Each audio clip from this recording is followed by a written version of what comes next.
Olá, galerinha! Vamos então para a nossa segunda parte da formação dos Estados Nacionais modernos? No vídeo anterior, você viu que o rei centralizou o poder nas suas mãos no momento em que a cidade e as sociedades estavam se transformando. E você viu que, nesse momento, a figura do rei se torna a mais importante. Se ele é uma figura importante, ele vai ter que reafirmar o seu poder. E os responsáveis por isso são os chamados teóricos do absolutismo.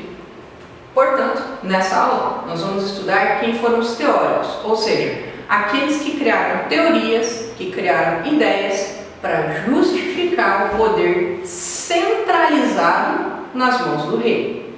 Vamos lá então. O primeiro e mais conhecido deles é Nicolau Maquiavel. Ele escreveu uma obra denominada O Príncipe. Esse livro tinha como objetivo ser uma espécie de um manual para os jovens governantes. A principal, ou melhor, as principais ideias dele era que os fins justificam os meios. Ou seja, se eu precisar usar de má fé para alcançar os meus objetivos, eu devo fazer. Os fins, o que eu quero alcançar, justificam os meios. Como eu vou alcançar? Vou dar um exemplo. Eu sou atleta de atletismo e o meu fim é vencer a modalidade. Eu quero ganhar a competição. Os meios que eu vou utilizar são o doping. Ah, prof, mas isso não pode. Ok, mas o meu objetivo é ganhar, então os fins justificam os meios, certo? Não importa isso, o que importa é o que eu quero alcançar. Prof, mas isso é errado. Sim, não é uma coisa certa. O Maquiavel ele diz que é o seguinte: o poder do governante estava acima da ética e da moral. Então, se ele quer governar, ele tem que fazer de todas as maneiras para ter o melhor governo possível, certo? Independente se essas maneiras não fossem lá muito confiáveis. Uma outra frase que ele fala, e é muito conhecida, é a seguinte: é melhor ser temido do que ser amado. Como assim, prof? Na verdade, a frase é mais ou menos assim: ora, é melhor ser temido ou ser amado? Eu diria os dois.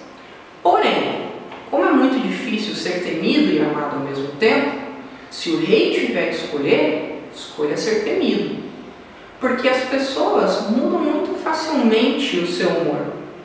E quando o rei é apenas amado, ele pode deixar de ser amado de uma hora para outra. Mas se ele for temido, isso não vai acontecer tão facilmente. E as pessoas continuarão o respeitando, mesmo que não o amem.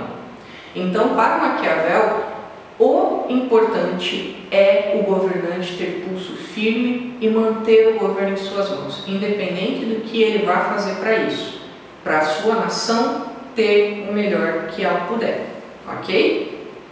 Além disso, nós temos também outro teórico que é Jean Bodin, né? Ele é francês, então a pronúncia é um pouquinho diferente. A principal obra dele, Os 6 Livros da República.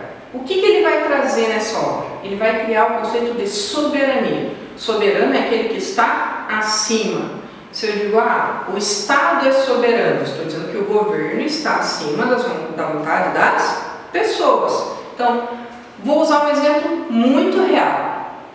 Lei: só pode sair de casa com máscara. Mas eu não gosto. O Estado é soberano.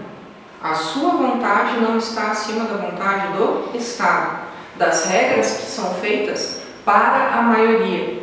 Então, essa é uma lei, é uma ideia de soberania e que surge aqui com o Jean Bodin. Ele vai dizer que a única coisa que está acima do poder do rei é a lei divina. Então ele também está dizendo mais ou menos que, olha, acima do rei, só o Deus. Então, nesse sentido, ele coloca também o rei como uma figura quase sobrenatural. Vocês percebem que o rei não é só um líder político, ele é um escolhido de Deus para esses teóricos. As pessoas dizem que se não houver um governo firme, a população vai se autodestruir. E essa é uma ideia do próximo filósofo que nós vamos trabalhar, que é Thomas Hobbes, o inglês Thomas Hobbes. Ele criou um livro, uma obra chamada O Leviatã. Nessa obra, ele traz a ideia de que o homem é o lobo do homem. Você pode falar, prof, não entendi. Pense o seguinte: qual é a característica de um lobo? Agressividade, né? Ataque. O lobo é um animal que ataca para matar. Qual é o único ser capaz de destruir o homem? O próprio homem. Então nós somos os lobos de nós mesmos. Nós somos capazes de nos destruirmos e não outra espécie. E por que isso aconteceria? Porque o ser humano ele é ganancioso.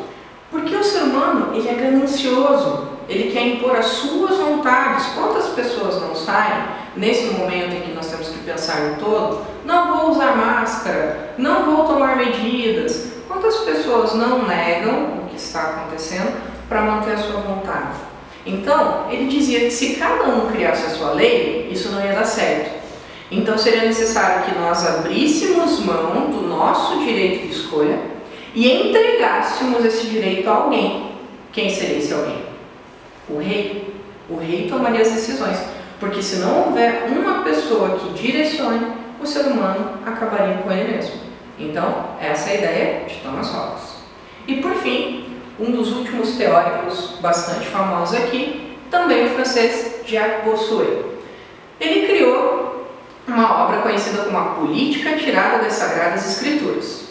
Ele era um religioso, certo? Ele era um bispo. E em sua obra ele criou a ideia de teoria do direito divino dos reis. Ou seja, ele é rei? Sim, então é porque é vontade de Deus.